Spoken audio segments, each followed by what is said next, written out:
we're going to give you a few tips to improve your clay shooting and your game shooting. And I've got a rather nice new gun here. It's a lightweight Rizzini brought into the country by my friends, the Brennans at Ardee Sporting. You'll notice the semi-pistol grip, lovely stock on it, rounded fore end, just the tool you want for walking up woodcock. Okay, I'm going to give you those tips now. Always think about safety. The gun's unloaded, unobstructed. So, let's consider clay shooting first.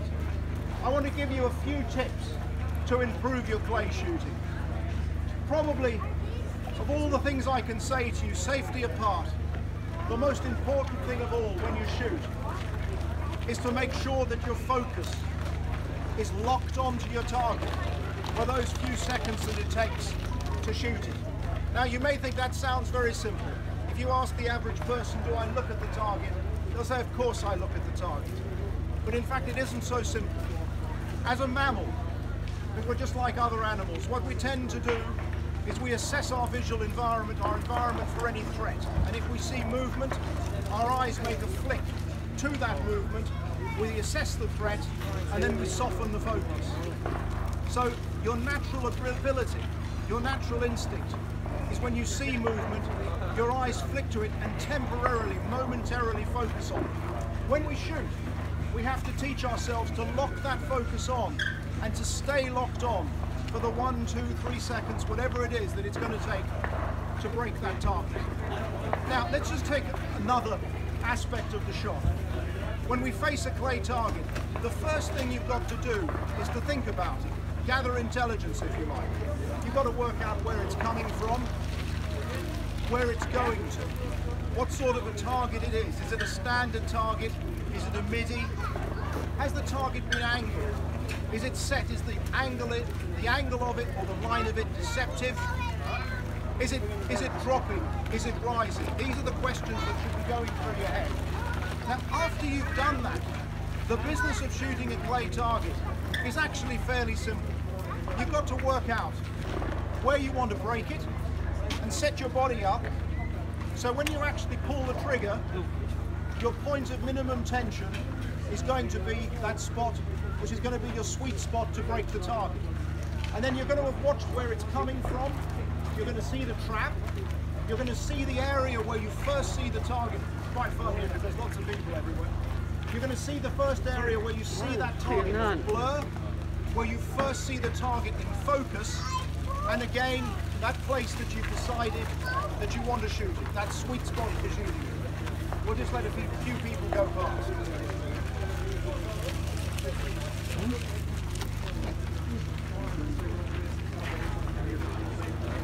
I don't normally have this problem when I'm instructing, it's quite interesting. Okay, so we've considered the target. We've considered where we first see it as a blur, where we first see it in focus, and where we want to break it. So I now set my stance up to where I want to break that target. I take the gun back to where I first see it clearly, and I take my eyes back. I take my eyes back to the blur. I'm having to keep my muzzles. I'm just going to say that again because of all the people. Sorry, could you just stop? Just give me a minute, guys. So, we've decided where we first see it as a blur, where we first see the target clearly, and where we want to break the target. So I mount my gun onto that break point if I can, rules permitting. That is my point of minimum tension. I take the gun back to where I first see the target as a solid object. I take my eyes back to where I first see it as a blur. Pull, 1, 2, 3, bang, and critically follow through with your head down. So there's the break point. Look for my target, and my eyes are looking where I first see it in the zone as a blur. My barrel's ahead where I first see it clearly, held where I first see it clearly. Call for my target, pull, 1, 2, 3, bang, and now you've got to keep that upper body rotation going and follow through with your eyes locked onto the target all the way. Okay, let's now consider, and you'll see I'm always looking for a safe place to lower my gun so I'm not pointing it at anyone. Now let's consider game shooting. A few tips for game shooting. What's the most common mistake? Well, Lord Walsingham said, after shooting I don't know how many, hundreds of thousands of birds, he only ever said one thing, two things in the same sentence about shooting: hold high and don't check. So if you wanted a very experienced gun's piece of advice, hold high and don't check. That means don't stop the gun. But again, I'd say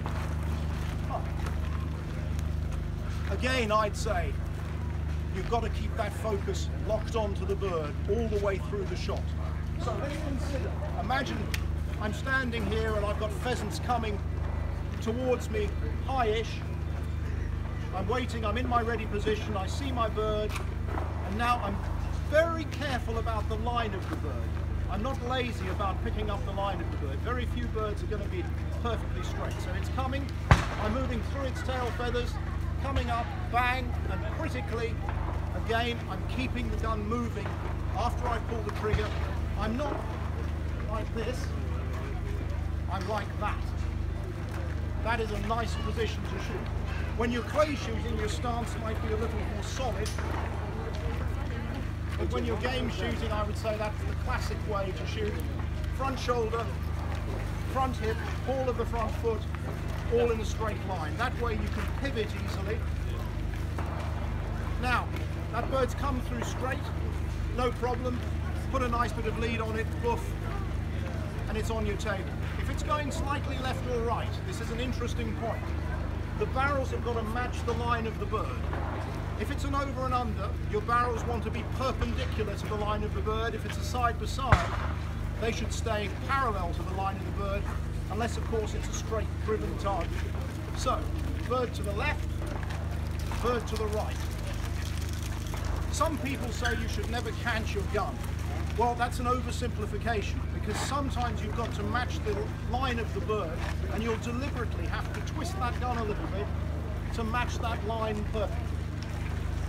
All the time, keeping your focus there on the bird's head, not the body, but look at the head. Look for the head of the bird. 1, 2, 3, poof.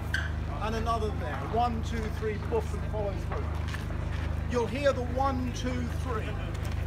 When you're shooting gun down, so this doesn't apply to trap shooting, but when you're shooting gun down at sporting or at game shooting, you're always shooting to 3 beats.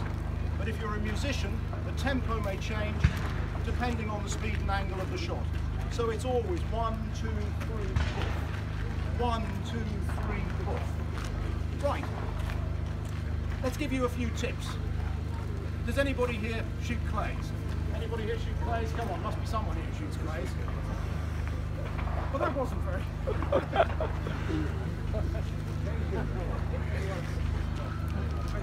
Clay shooter. Yes, there's a man here who shoots clays. Well, no, you don't have to come up. You're welcome. Do you have problems with any targets? What about rabbits? Do you shoot rabbits okay?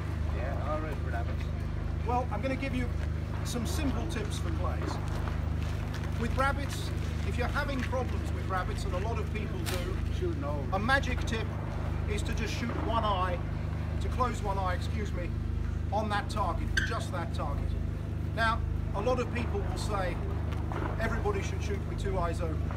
Well, I dread to think of how many people I've taught to shoot in my 40-odd years doing this.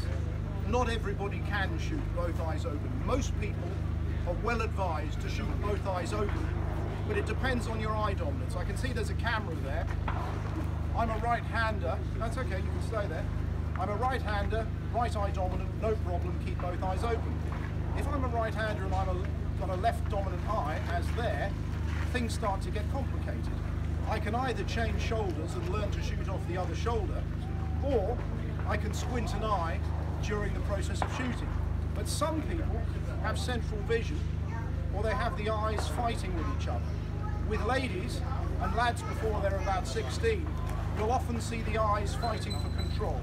I call this indeterminate eye dominance, and there the only thing you can do is close an eye or squint an eye or block the vision to it as you take the shot.